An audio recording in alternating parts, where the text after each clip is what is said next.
Hello, my name is Sarah and welcome to A Half-Baked Idea. One of the greatest traditions of Southern cooking is the buttermilk biscuit.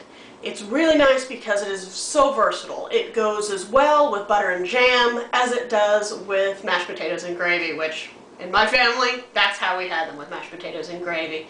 So I figured I'd start these videos with something very simple and present you with a foolproof recipe for biscuits.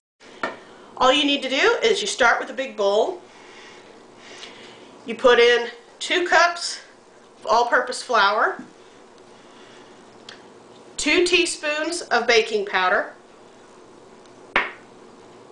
a teaspoon of salt, and you just take a whisk. I like to use a balloon whisk, and you whisk it together. This is a nice little sheet for all those recipes that say you have to sift flour or dry ingredients. All you need is a whisk. Now you set your flour to one side and you take out half a stick of butter here, and you just want to slice it kind of thin, not slivers, but good sized pats. So you end up with stuff about so thick, and if it's not perfect, that's fine. This is all about baking. This is trying to be fun. You put your butter into your flour mixture and you take a pastry blender, or if you don't have one, you can take 2 knives and do it scissor fashion like this. But you can take whatever method you use. You need to chop up your butter in your flour mixture, and it'll just get smaller and smaller, and you want to do this until the little pieces of butter are about the size of peas. See, like that? That's still too big, but about that is the right size. So you're just going to want to mix it up as you go to make sure that you don't have any large chunks still hiding under your flour. Let's see. And there it is. All ready to go. And if you're using a pastry blender, you will end up with some pieces of butter stuck into it. So, I just like to scrape mine down with a knife. If you're doing the 2 knives scissor fashion, you don't need to worry about that. Now, you take a cup of buttermilk, and this is the nice thing, is that you have your cup of buttermilk. Well, if you happen to be dieting or you don't happen to have any buttermilk handy, you can use other types of milk. Now, this is actually 2%. But it works rough. It always works the same way. I've even done this with skim milk, and it all tastes fine. So you put in your cup of milk, and you stir it. Now you need to make sure that your oven is preheated to 450 degrees Fahrenheit, because that's where these need to be baked, and these actually come together very fast. Now, you see how soupy this is? Just a little bit. Now, if you use buttermilk, buttermilk's a lot thicker, so you don't need to worry about adding as much extra flour. But you just want to take a little bit of extra flour and mix it in, a little bit there. And you just want it to be a little less soupy. If there are a little bit of dried flour still stuck to the outside, that is perfectly fine. See how that's come together a little bit thicker now? All right, there we go. Now, move your other utensils out of the way. Now you want to have a clean surface. Today I'm using a pastry mat here. You could use a pastry board, or even a clean section of counter is fine. I just prefer to use this because it makes it easier to wash up afterwards. Now you take some flour. You always want to have a little bit of flour lying around in a container when you're doing baked goods, because it is very helpful. This is called bench flour, so you can put flour on your bench. Alright, now you scrape all of your dough out. Use the edge of the bowl to scrape, the excess off your spatula there, or if you want, you can use a knife. Both ways will work. There we go. Now, you take some of that bench flour and you rub it onto your hands. You want your hands very well floured. Now, if you're wearing, ladies, if you're wearing a ring that has stones in it, you might want to take it off, because this dough can get stuck in among the stone settings, and a plain band like mine here is fine. Now, you don't want to knead your biscuits too much. Just 3-4 times, just like that. And as you can see, it's already starting to stick to my hands a little bit, but it is solid, it's not a liquid, so this is a proper dough.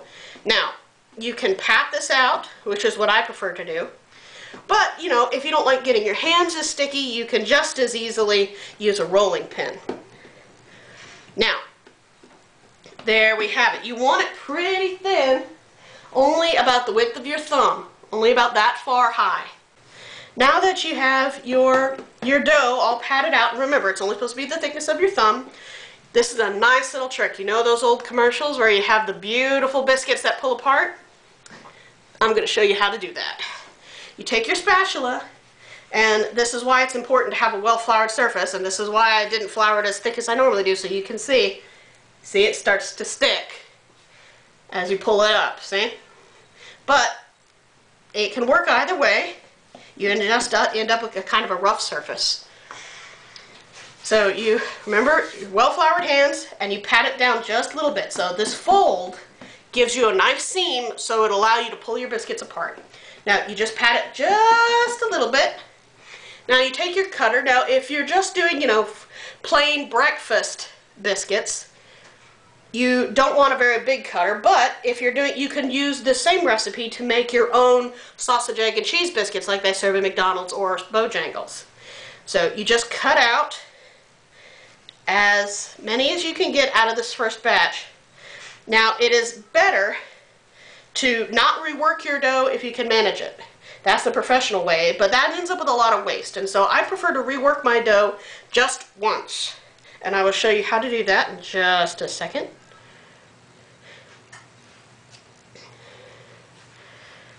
And there we are. Gotta rub a little bit of flour onto the inside. Now you see all these scraps here. Generally what you do is fold it over once, pat it out, fold it over again, pat it out, and you can get at least one good-sized biscuit out of the scrap. Maybe two. There we go, I got two. There we are. And you just take the little bit of that's left over and you roll it into a little ball, pat it flat, and this is what used to be called a cat's head. Basically because the scrap biscuit that you didn't want to rework was smaller than the rest, and they said it used to be about the size of a cat's head. Well, to me this is a kitten head. So here we go. We have 7 full-size biscuits and a little cat's head. As you can see, we have quite a few biscuits here. You just pop it into the oven at 450 degrees. You set the timer for 12 to 15 minutes depending on your oven. Some ovens are a little hotter than others. Now it's just a matter of waiting until they turn golden brown. Now that the timer's gone off, we pull the biscuits out and they are a lovely golden brown. As you can see, here we are. Now you want to let them cool for just a few minutes, not too long, just a minute or two before you eat them. But these are delicious, like I said earlier, with eggs and bacon or with jelly, or even with, you know, fried chicken, mashed potatoes and gravy. They're wonderful with those. Now these are all finished. See, they've got the nice golden brown.